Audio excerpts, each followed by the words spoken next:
Hi friends, welcome to our channel జై స్వరాజ్య TV. రీసెంట్గా తిరుపతిలో జరిగిన ఇష్యూ మనందరికీ తెలిసిందే. లడ్డూ ప్రసాదంలో యానిమల్ ఫ్యాట్ అనేది రావడం, దాని గురించి పెద్ద రచ్చ జరుగుతుంది. ఈ విషయంపై మనతో మాట్లాడడానికి బీజేవైఎం రాష్ట్ర అధికార ప్రతినిధి శివచంద్ర గారు మనతో ఉన్నారు. ఆయన అడిగి మరిన్ని విషయాలు తెలుసుకుందాం. నమస్తే సార్. నమస్తే. ఎలా ఉన్నారు? బాగున్నారా? బాగున్నాను. జై శ్రీరామ్. జై శ్రీరామ్. ముందుగా మీ ప్రేక్షకులకు అందరికీ, మీకు అందరికీ శ్రీమన్నారాయణ. జై శ్రీరామ్. జై శ్రీరామ్. సో అయితే ఇప్పుడు అసలు ఈ లడ్డూల్లో జంతు మాంసం కలిసిందన్న విషయం ఎలా బయటపడింది అంటే ఎప్పటి నుంచి జరుగుతుంటే, ఒక 5 సంవత్సరాల క్రితం నుంచి జరుగుతుంటే, ఇప్పుడు టీడీపీ గవర్నమెంట్ వచ్చిన తర్వాతనే ఎలా తెలిసిందంటారు? అసలు అంతకుముందు ఎవరు పట్టించుకోలేదా? అంతకుముందు ఎవరు ప్రశ్నించలేదా? గత 5 ఏళ్ల నుంచి తిరుమలలో అనేక అక్రమాలు, ఈ లడ్డు అనేది ఒకటే కాకుండా అనేక అక్రమాలు, ఇలా లడ్డూలో నెయ్యిలో జంతు మాంసం, జంతు కొవ్వు కలిపేసి ఈరోజు భక్తులకు అందించడం జరిగింది. అంటే అనేకమైన సమస్యలపైన అనేక ఉన్నాయి. ప్రతి ఒక్క దానిపైన కూడా గత 5 ఏళ్ల నుంచి అక్రమంగా ఎన్నో వైఎస్ జగన్ ఎన్నో అట్లాంటి కార్యక్రమాలు చేసి తన యొక్క పాపాలను మూట కట్టుకున్నాడు.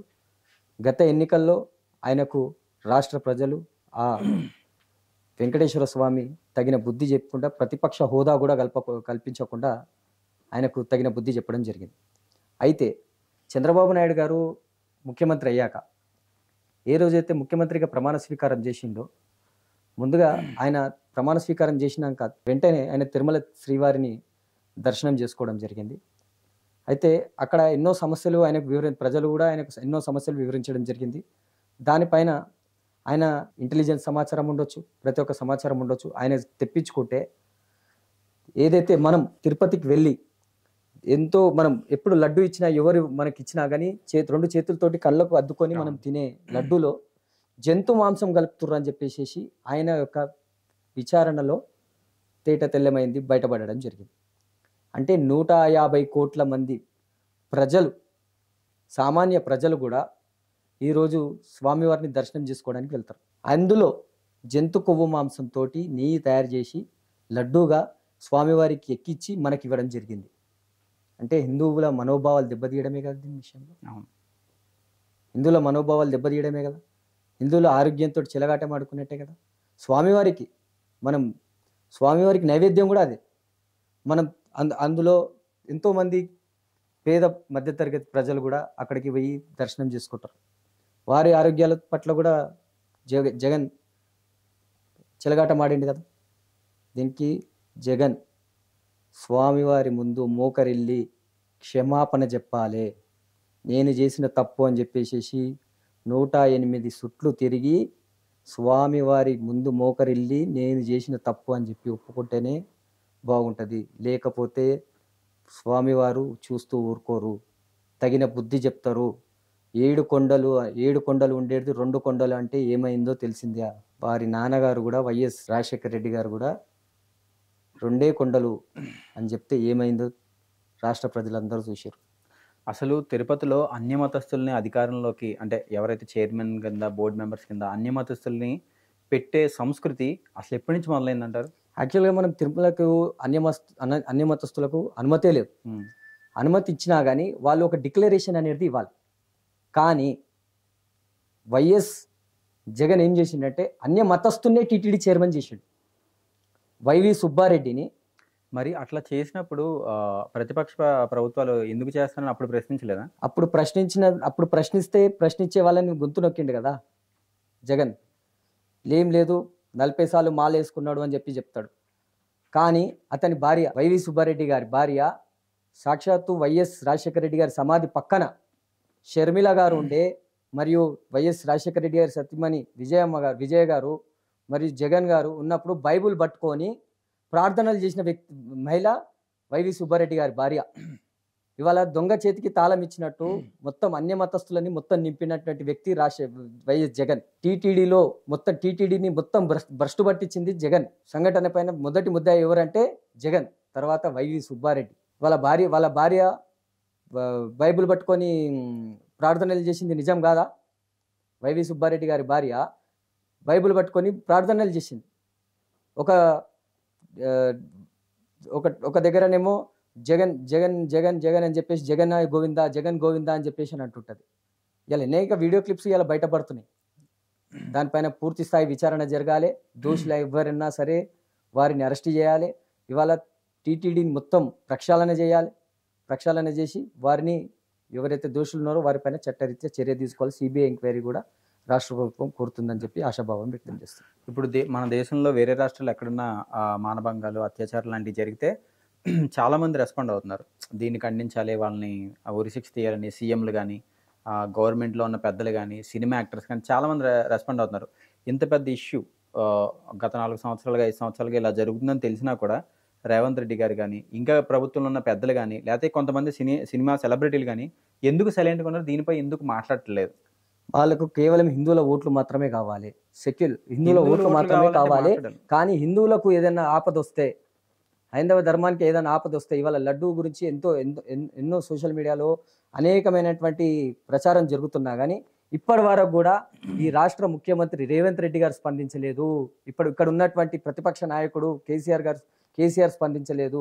ఏ ఒక్క నాయకుడు కూడా దానిపైన స్పందించాడు. ఎందుకంటే ఎవరు ఓట్లు పోతాయని చెప్పేసి, కేవలం అన్య మతస్థులు వేరే వాళ్ళ ఓట్లు పోతాయని చెప్పేసి ఇవాళ టీటీడీలో జరుగుతున్నటువంటి అక్రమాల పైన, టీటీడీ జరుగుతున్నటువంటి లడ్డూలో జంతు కొవ్వు కలపడం పైన కూడా వారు స్పందించరు. ఎందుకంటే కేవలం వారికి కావాల్సింది ఓట్లు మాత్రమే. ఓట్ల కోసమే వాళ్ళు రాజకీయం చేస్తారు. కానీ హైందవ ధర్మం పైన జరుగుతున్నప్పుడు, దాడులు జరుగుతున్నప్పుడు మాత్రం ఎవరు స్పందించరు. కేవలం హిందూ సంఘాలు స్పందించాలి, భారతీయ జనతా పార్టీ స్పందించాలి, మిగతా నాయకులు హైందవ సంఘాలు మాత్రమే స్పందించాలి. వీళ్ళకి మాత్రం హిందూ ధర్మం పైన జరుగుతున్నటువంటి దాడుల పైన, హిందూ ధర్మం పైన జరుగుతున్నటువంటి ఇలాంటి కుట్రల పైన ఇలాంటి స్పందించరు. వాళ్ళు కేవలం వాళ్ళు స్వార్థ రాజకీయాల కోసం, సెక్యులర్ అనే ఒక ముసుగేసుకొని ఒక ఓట్ల కోసం, ఒక వర్గం ఓట్ల కోసం మాత్రమే స్పందించకుండా ఉంటున్నారు. ఇప్పుడు కోర్టు నివేదిక ప్రకారం ఖచ్చితంగా లడ్డూలో జంతు మాంసం కలిపారని తెలిసింది. ఇప్పుడు గవర్నమెంట్ దీనిపై ఎటువంటి చర్యలు తీసుకోబోతుంది? ఎవరెవరిని దీంట్లో బాధ్యుల కింద నోట్ చేయబోతుంది? ముందుగా ఎవరైతే ధర్మారెడ్డి ఈవో, ఆయన మాజీ ముఖ్యమంత్రి వైఎస్ జగన్, అదేవిధంగా మరియు ఈ వైవి సుబ్బారెడ్డి, ఈ అధికారులు ఎవ్వరున్నా వారిని ఆంధ్రప్రదేశ్ ప్రభుత్వం ఎవరిని వదిలిపెట్టే ప్రసక్తే లేదని చెప్పేసి గౌరవ ముఖ్యమంత్రి నారా చంద్రబాబు నాయుడు గారు చెప్పడం జరుగుతుంది. వారిని వదిలే ప్రసక్తే లేదు. వారిని స్వామివారి ముందుకు దోషులుగా నిలబెడతాం, స్వామివారి ముందే శిక్షిస్తామని చెప్పేసి. సో మన డిప్యూటీ సీఎం పవన్ కళ్యాణ్ గారు కూడా సనాతన ధర్మ బోర్డు ప్రవేశపెట్టాలని చెప్పి ఆయన చెప్పారు. అది కరెక్ట్ నిర్ణయమే అంటారా?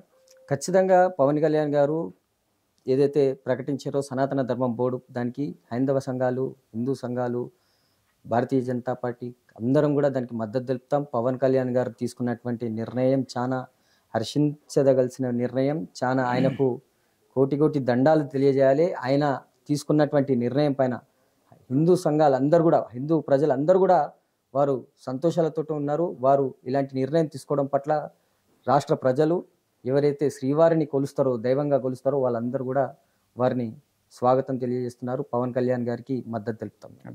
అయితే నేను ఈరోజు సోషల్ మీడియాలో ఒక వీడియో చూశాను ఫేస్బుక్లో. ఏంటంటే పవన్ కళ్యాణ్ గారు ఇప్పుడు సనాతన ధర్మం గురించి, యానిమల్ ఫ్యాట్స్ దీంట్లో కలవడం గురించి చాలా అగ్రెసివ్గా మాట్లాడారు. అదే పవన్ కళ్యాణ్ గారు ఏదో మీటింగ్లో ఒకసారి స్వామి వివేకానంద బుక్ చదివాను, అందులో ఆకలేసినప్పుడు మనం ఏదన్నా తినొచ్చు, నేను బీఫ్ తినడానికి కూడా రెడీయే అని చెప్పి ముస్లిం సోదరులతో కలిసి కూర్చొని ఇఫ్తార్ విందు చేశారు, బీఫ్ కూడా తిన్నారు. ఆ రెండింటిని పక్కన పెట్టి చూపిస్తున్నారు. అక్కడ ఎలా మాట్లాడుతున్నాం, ఇక్కడ ఎలా మాట్లాడుతున్నాం అని చెప్పి. మీరు ఆ వీడియో చూసారా? మీ అభిప్రాయం ఏంటది? అందులో పవన్ కళ్యాణ్ గారు కూడా ఆయన ఏం చెప్పాడు, మీరు ఏదైతే ముస్లిం వాళ్ళు చేస్తారో, ముస్లిమ్స్ వాళ్ళు చేసినటువంటి అదే మస్జిద్ పైన జరిగితే దాడి మీరు ఊకుంటారా? సెక్యులర్ వాళ్ళు, క్రిస్టియన్స్ మన చర్చ్ పైన జరిగితే దాడి ఊకుంటారా మీరు? అలాంటప్పుడు హిందువుల మనోభావాలు దెబ్బతినే విధంగా స్వామివారికి నైవేద్యంగా పెట్టి జంతు కొవ్వు మాంసంతో మీరు పెడతారా అని చెప్పేసి ఆయన ప్రశ్నించడం జరిగింది. అలాంటివన్నీ ఫేక్ న్యూస్ సృష్టిస్తున్నారు. అలాంటివి పవన్ కళ్యాణ్ గారు దైవభక్తితో మాల వేసుకొని ఉన్నారు. ఆయన ఇలాంటి తప్పుడు నిర్ణయాలు, తప్పుడు ఆలోచనలు ఉండే అతనికి. ఎప్పుడైనా సరే పవన్ కళ్యాణ్ గారు సనాతన ధర్మం వైపే ఉంటారు. ఆయన కొండగట్టు ఆంజనేయ స్వామిని భక్తుడు, ఆయన కొండగట్టు ఆంజనేయ స్వామిని మొక్కుతాడు. అలాగే ఈ యొక్క ఎవరైతే జగన్ బ్యాచ్ ఉన్నదో, బ్యాచ్ ఉన్నదో, ఇలాంటి సోషల్ మీడియా వీడియోస్ని ప్రజలు నమ్మే ప్రసక్తి లేదు. సనాతన ధర్మం వైపు పవన్ కళ్యాణ్ గారు పూర్తి మద్దతుగా ఇస్తారు. ఏదైతే వైసీపీ హయాంలో తప్పులు జరిగాయన్నది అయితే క్లియర్గా తెలిసిపోతుంది. మరి ఇప్పుడు టీడీపీ ఈ కూటమి ప్రభుత్వం వీటిలన్నిటిని సరిచేయడమే కాకుండా ఇటువంటి తప్పులు ఫ్యూచర్లో జరగకుండా ఎటువంటి జాగ్రత్తలు తీసుకోబోతుందంటారు? ఖచ్చితంగా అదే చంద్రబాబు నాయుడు గారు చెప్పారు కదా, 150 కోట్ల మంది ప్రజల మనోభావాలు దెబ్బతినకుండా విధంగా ఏదైతే సనాతన ధర్మంలో ఏదైతే ఉందో అదే పాటిస్తాము. తిరుమల తిరుపతిలో ఎవరైతే అన్యమతస్థులు ఉన్నారో వారు వెంటనే వారిని తొలగిస్తాము. 5 ఏళ్లలో జరిగినటువంటి అక్రమాలపైన పూర్తి స్థాయిలో విచారణ జరుపుతాము అని చెప్పి చంద్రబాబు నాయుడు గారు తెలపడం జరిగింది. సో అదేవిధంగా చూసుకున్నట్టయితే షర్మిల గారు ప్రెస్ మీట్ పెట్టి ఇప్పుడు ఏదైతే ఈ లడ్డు వివాదం ఉందో అది 2 పార్టీలు వాళ్ళ రాజకీయ లబ్ధి కోసం వాడుకుంటున్నారు అని అంటున్నారు. దీంట్లో ఎంతవరకు నిజం ఉందంటారు? ముందుగా షర్మిల గారికి ఈ విషయంలో మాట్లాడే అర్హతనే లేదు. ఎందుకంటే ఆమె ఇంతవరకు కూడా తిరుమల తిరుపతి దేవస్థానానికి స్వామివారిని దర్శనం చేసుకోలేదు. ఆమె ఏదైతే పాత బస్తీలో ఎంతో వైభవంగా నిర్వహించే బోనాల పండుగకు లాల్ దర్వాజా అమ్మవారి గుడికి ఆమె విచ్చేయడం జరిగింది. ఆమె కేవలం బోనం ఎత్తుకొని ఒక షో కోసం ఒక ఫోటో దిగేసేసి అమ్మవారిని దర్శనం చేసుకోకుండా వెళ్ళిపోవడం జరిగింది. ఆమె ఇవాళ తిరుమల తిరుపతి దేవస్థానం గురించి మాట్లాడడం ఎంతవరకు కరెక్టు? ఆమెకు అర్హతనే లేదు. ఆమె భర్త అనిల్, బ్రదర్ అనిల్ ఇవాళ హిందువులకు వ్యతిరేకంగా, హైందవ సమాజానికి వ్యతిరేకంగా తన యొక్క మతాన్ని మార్చుకొని, ఆయన యొక్క బ్రాహ్మణుడయ్యి తన యొక్క మతాన్ని మార్చుకొని ఇవాళ బైబుల్ పట్టుకొని ఇవాళ ఊరు తిరిగి చర్చిలు కట్టుకుంటా ఆయన ప్రచారం చేసుకున్నాడు. ఆమె ఇవాళ కాంగ్రెస్ పార్టీ నాయకురాలు, కాంగ్రెస్ పార్టీ పిసిసి అధ్యక్షురాలుగా ఉండి ఈరోజు సనాతన ధర్మం కోసం, తిరుమల తిరుపతి లడ్డు కోసం మాట్లాడుతుంది. ఇదైతే ఎప్పుడైతే తెలంగాణలో ఎన్నికల కంటే ముందు వైసీపీ జగన్ జైల్లో ఉన్నప్పుడు నేను జగనన్న వదిలిన బాణం అని చెప్పేసి మొత్తం రాష్ట్రం మొత్తం తిరిగింది కదా, అప్పుడు ఆర్తీలు ఇస్తుంటే తీసుకోకుండా, దేవాలయం దగ్గరికి ప్రసాదం ఇస్తుంటే తీసుకోకుండా పడేసిన సంఘటనలను ఎన్నో చూసినాం. అవిటికి ముందుగా సమాధానం చెప్పమనాలి షర్మిల గారు దర్శనం చేసుకోకుండా అనేక కార్యక్రమాలు, ఆమె హైందవ సమాజానికి వ్యతిరేకంగా ఎన్నో కార్యక్రమాలు చేసింది. ఆమె ఇవాళ మాట్లాడుతుంటే ఆమె ఏం మాట్లాడుతుందో ఆమెకే అర్థమవుతలేదు. ఇవాళ జగన్ ఏదో ఇంట్లో అన్నతో గొడవ ఉంటే ఇంట్లో చూసుకోవాలి, కానీ ఇవాళ ప్రజల ముందుకు వచ్చేసి హైందవ సమాజం గురించి మాట్లాడుతుంటే మాత్రం ప్రజలు చూస్తూ ఊకోరు. ఆమెకు తగిన బుద్ధి చెప్తామని చెప్పి సందర్భంగా ఇప్పుడు తిరుపతిలో వెంకటేశ్వర స్వామి దర్శనం సామాన్యుడికి నిజంగానే అది ఒక గగనం అయిపోయింది. అంటే ఈ రోజు వెళ్తే ఒక 2 రోజుల తర్వాత లేకపోతే నెక్స్ట్ డే ఒక దర్శనం దొరికే లెవెల్కి వచ్చేసింది. దీని అంతటికి కారణం ఏమంటారు? ఇవాళ మీరు చూసుకున్నట్లయితే ఈ వైఎస్ రాజశేఖర్ రెడ్డి, వైఎస్ జగన్ ఏదైతే ఇవాళ అమెరికాకు పోవాలన్నా కానీ నిరుపేదలకు వీసా దొరుకుతుంది, కెనడా పోవాలన్నా నిరుపేదలకు వీసా దొరుకుతుంది. కానీ సామాన్యుడికి మాత్రం L1 దర్శనం, సామాన్యునికి మాత్రం దేవుని దగ్గరికి అని చూసుకునే ప్రసక్తి లేదు. ఇవాళ 10,500 రూపాయలు పెట్టి శ్రీవాణి ట్రస్ట్ అని చెప్పేసి ఒక ట్రస్ట్ పెట్టేసేసి నిలువు దోపిడీ చేస్తున్నారు ప్రజలను. దాదాపు రోజుకి 10 కోట్ల రూపాయల దాకా వాళ్ళు నిలువు దోపిడీ చేస్తున్నారు. అంటే సామాన్యుడు 24 గంటలు నిలబడ్డా కానీ దగ్గరికే పోయి మాత్రం దర్శనం చేసుకునే ప్రసక్తి లేదు. చంద్రబాబు నాయుడు గారికి విజ్ఞప్తి చేస్తున్నాం, ఆ రాష్ట్ర ముఖ్యమంత్రి చంద్రబాబు నాయుడు గారికి, ఏదంటే ఈ యొక్క దర్శనం కూడా నిరుపేదలకు, పేద ప్రజలకు కూడా దగ్గరికేని దర్శనం జరిపించే బాధ్యత మీరు తీసుకోవాలి. సామాన్యులకు కూడా స్వామివారిని దగ్గరికి చూసే అవకాశం కల్పించాలి. ఈ యొక్క లడ్డూ పైన అనేకమైన అక్రమాలు, అదేవిధంగా అక్కడ ఉన్నటువంటి షాప్స్లో నియంత్రణ హైందవ సమాజానికి, హైందవులకే మాత్రమే ఇవ్వాలి.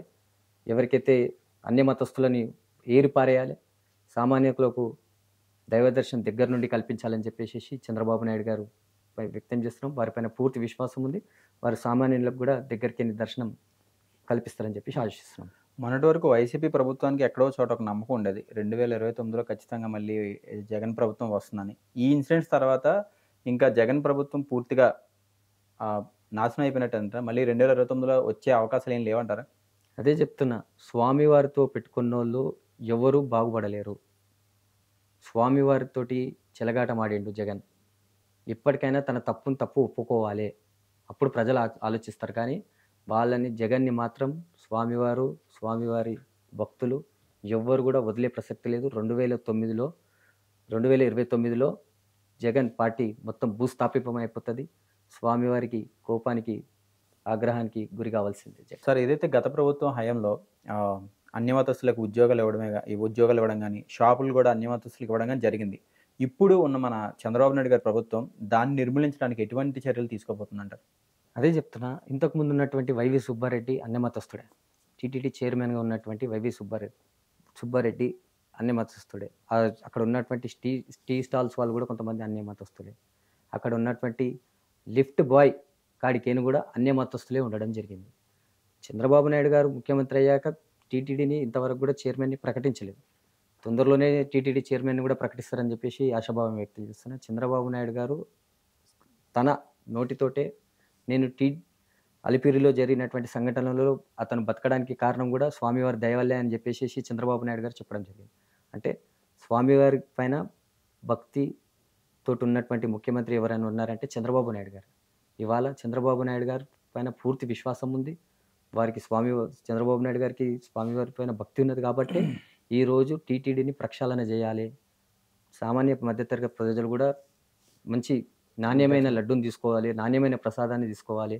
స్వామివారికి కూడా నాణ్యమైన నెయ్యితో చేసినటువంటి లడ్డూనే మనం అందించాలి అని చెప్పేసి ముఖ్యమంత్రి గారు కంకణం కట్టుకున్నారు. వారికి పూర్తి విశ్వాసం ఉంది చంద్రబాబు నాయుడు గారి పైన. టీటీడీని పూర్తిగా ప్రక్షాళన చేస్తారని చెప్పేసి, ఎవరైతే అన్యమతస్తులు ఉన్నారో వారిపైన చర్యలు తీసుకుంటారని చెప్పేసి చంద్రబాబు నాయుడు గారి పైన పూర్తి విశ్వాసం మాకు ఉంది. ఇప్పుడు మనం ప్రతిరోజు మనం చూస్తుంటాం పేపర్లోను, టీవీలోను, ఈరోజు స్వామివారి ఆదాయంతో వచ్చింది, ఇన్ని కోట్లు వచ్చిందని చెప్పి. సో ఈ ఆదాయం అంతా కూడా మన ప్రజలే ఇస్తున్నారు. అలాంటిది మన పవన్ కళ్యాణ్ గారు కూడా చెప్పారు. ఏమని? ఓన్లీ హుండీలో డబ్బులేసి వచ్చేయడమే కాదు, ప్రతిదీ బాధ్యతగా చూసుకోండి, ప్రశ్నించండి అన్నారు. దీనిపై ఏమంటారు మీరు? అదే చెప్తున్నా కదా, హిందూ సమాజానికి ఒకటే విజ్ఞప్తి చేస్తున్నా నేను. పవన్ కళ్యాణ్ గారు చెప్పింది అక్షరాల 100%కి 200% సత్యం. ఎందుకంటే మనం తిరుపతికి వెళ్తాం, మనం మొక్కు చెల్లించుకుంటాం స్వామివారికి. మనకు తోచినంత రూ. 10, రూ. 100, రూ. 500, రూ. 1000, ₹1,00,000 వేసే భక్తులు కూడా ఉన్నారు. కానీ తిరుమలలో జరుగుతున్నటువంటి అక్రమాలపైన మీరు ప్రశ్నించాలి. సోషల్ మీడియా వేదికగా ప్రశ్నిస్తారా? అక్కడ ఉన్నటువంటి కంప్లైంట్ బాక్స్లో మీరు ప్రశ్నిస్తారా? మీడియా ద్వారా ప్రశ్నిస్తారా? ప్రశ్నించడం మాత్రం హిందూ ధర్మంగా, హిందూ భక్తులుగా మీ హక్కు అది. ప్రశ్నించకపోతే ఇవాళ వేరే అన్య మతస్థులు ఇలానే దాడులు చేస్తుంటారు మన పైన. ఒకడు జంతు కొవ్వు మాంసం కలుపుతాడు మనం తినే ప్రసాదంలో. ఇంకొకడు వచ్చేసి మన హిందువుల అమ్మాయిల పైన దాడులు చేసుకుంటా, మన హిందూ లవ్ జిహాద్ అని చెప్పేసి దాడులు చేసుకుంటా అత్యాచారాలు చేస్తాడు. మీరు మన సమాజంలో జరిగేటువంటి అక్రమాలపైన, హైందవ జాతి పైన జరుగుతున్నటువంటి దాడులపైన మీరు ప్రశ్నించాలి. ప్రశ్నించనంత వరకు ఇలానే ఉంటుంది. ఒకడు ఇవాళ కులం పైన మొత్తుకుంటుంటాడు. కులం కాదు ముఖ్యం, హైందవ ధర్మమే ముఖ్యం. మనకు హైందవ సమాజం పైన పోరాడండి. హిందువుల ఏదైతే దాడులు జరుగుతున్నాయో వారిపైన ప్రశ్నించండి. ప్రశ్నించకపోతే ఇలానే జగన్ లాంటి వాళ్ళు 100 మంది పుట్టుకొచ్చి మన పైన దాడులు చేస్తుంటారు. హైందవ సమాజానికి నేను విజ్ఞప్తి చేస్తున్నాను, మీరు ప్రశ్నించకపోతే మీ ఇంటి పైన కూడా దాడి చేస్తాడు వాడు. లేకపోతే వాడు దాడిలకు మనం భయపడినాం అనుకోండి, వాడు ఊరుకునే ప్రసక్తి లేదు. వాడిని ఖచ్చితంగా మనం హైందవ సమాజంగా ప్రశ్నించాలి. ప్రశ్నిస్తూనే ఉండాలి. ప్రశ్నించే బాధ్యత మీకు అందరికీ చేతులు మొక్కుతున్నా. మీరు హైందవ జాతి పైన జరుగుతున్నటువంటి అనేక దాడులు, లవ్ జిహాద్ గురించి అయినా సరే, ఇలాంటి తిరుమలలో జరుగుతున్నటువంటి అక్రమాలపైన సరే, మన పక్కన ఉన్నటువంటి దేవాలయాలపైన దాడులు జరుగుతున్నప్పుడు కూడా మీరు ప్రశ్నించాలి అని చెప్పి హైందవ సమాజాన్ని కోరుతుంది. సో ఇప్పుడు హిందూ దేవాలయాలపైనే మన ప్రభుత్వాల పెత్తనం చలాయిస్తుంది. ఇది అప్పుడు చర్చిలు కానీ లేదంటే మసీదులు కానీ అవన్నీ సపరేట్గా ఇండివిజువల్గా ఆర్గనైజేషన్ నడుస్తున్నాయి. కేవలం ఎందుకు హిందూ దేవాలయాల మీద మాత్రమే ఇటువంటివి జరుగుతున్నాయి అంటారు? మంచి ప్రశ్న అడిగారు మీరు. ఏదైతే హిందూ సమాజంలో, హిందూ దేవాలయాలలో వచ్చేటువంటి ఆదాయం, ప్రతి భక్తునికి ఒక కోరిక ఉంటుంది, నేను దేవునికి ఏదో కానుక సమర్పించుకోవాలని చెప్పేసి. వేరే వాళ్ళ దగ్గర మస్జిద్కు పోయినా వాడు డబ్బులు వేయడు, ఏదో నమాజ్ చేసుకుంటాడు వస్తాడు, చర్చికి పోయినా మొక్కుతాడు వస్తాడు. కానీ హిందూ దేవాలయాలకు వెళ్ళినప్పుడు కొబ్బరికాయ కాడికేని, ఆర్తి కపూరం కాడికేని, అగరబత్తి కాడికేని కూడా మనం సొంత డబ్బులు పెట్టి స్వామివారికి మనం సమర్పించడం జరుగుతుంది. అక్కడ ఆదాయం వస్తుంది కదా. అందుకే ప్రభుత్వం ఈ ఆదాయాన్ని పోగొట్టుకోదలుచుకోలేదు. ప్రభుత్వం పెత్తనం ఉండొద్దు.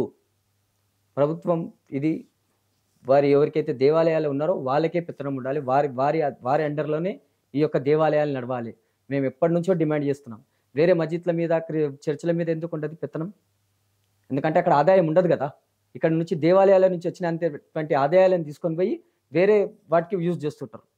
అదే హిందూ ధర్మం కోసము గోవుల కోసం యూజ్ చేయొచ్చు కదా, గో సంరక్షణ చేయొచ్చు కదా. చేయరు వాళ్ళు. ప్రభుత్వానికి అవసరం లేదు. ఇక్కడ ఉన్నటువంటి తెలంగాణ ప్రభుత్వమైనా అనేక ప్రభుత్వాలైనా కానీ మేము ముందు నుంచి ప్రశ్నిస్తున్నాం. దేవాలయాలపైన ప్రభుత్వం పెత్తనం ఉండొద్దు. ప్రభుత్వం పెత్తనం ఎందుకు పెడుతుందంటే ఆదాయం వస్తుంది కాబట్టి. ప్రభుత్వం వదులుకోదలుచుకోలేదు. ఎందుకో మస్జిద్ల పైన పెత్తనం ఉండదు, చర్చిల పైన పెత్తనం ఉండదు, కేవలం హిందూ దేవాలయాలపైన ఎందుకు పెత్తనం? అంటే ఆదాయం వస్తుంది కాబట్టే కదా.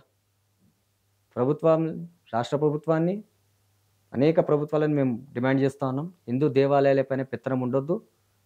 వెంటనే స్వయం ప్రతిపత్తి కల్పించాలి. వారికి దేవాలయాన్ని ఇండివిజువల్గా చేయాలి అని చెప్పి కోరుతున్నాం. సో చివరిగా హిందువులందరికీ మీరు ఏం చెప్పాలనుకుంటున్నారు? నేను హిందువులకు, నా మిత్రులకు, నా శ్రేయోభిలాషులకు, నా యొక్క హైందవ సమాజానికి మొత్తం ముందుగా నేను ఒక విషయం చెప్పాలనుకుంటున్నాను. కులాల వారీగా కొట్లాడకండి. హైందవ సమాజం కోసం పోరాడండి. ఇవాళ ఎవడో వచ్చి మన మతం పైన దాడి చేస్తున్నాడు. ఆ దాడులను ఎదుర్కోవాలంటే గడప లోపలనే కులం, గడప బయట మనం అందరం హిందువులం. గడప లోపట కులం, గడప బయట మనం హిందువులం. ఆ నినాదంతో ముందుకెళ్దాం. నేను మా యొక్క హిందూ సమాజానికి అందరికీ విజ్ఞప్తి చేస్తున్నాను. మరొకసారి దండం పెట్టి చెప్తున్నాను. వేరే మతం వాళ్ళు మన పైన దాడులు చేస్తున్నారు. వాళ్ళ ముఖ్యమంత్రిగా ఉండి ఆయన ముఖ్యమంత్రిగా ప్రమాణ స్వీకారం, దైవ సాక్షిగా ప్రమాణ స్వీకారం చేస్తా అన్నటువంటి వ్యక్తే ఈరోజు హిందూ సమాజం పైన దాడి చేసిండు. హిందువుల మనోభావాలు దెబ్బతీసిండు. ఇంకా సామాన్య అన్య మతస్థులు మన పైన దాడులు చేస్తారు. దయచేసి అందరికీ మరొకసారి విజ్ఞప్తి చేస్తున్నా, చేతులు జోడించి దండం పెడుతున్నా. మీరు మళ్ళొకసారి మీరు అందరం హైందవులందరం ఒకటవుదాం. హిందువుల పైన జరుగుతున్నటువంటి దాడులను ఎదుర్కొందాం. జై శ్రీరామ్, శ్రీమన్నారాయణ. జై శ్రీమన్. సో ఫ్రెండ్స్, చూశారు కదా శివచంద్ర గారితో ఎక్స్క్లూజివ్ ఇంటర్వ్యూ. మళ్ళీ నెక్స్ట్ టైం మరొక ఇంటర్వ్యూతో కలుస్తా. అంతవరకు సెలవు.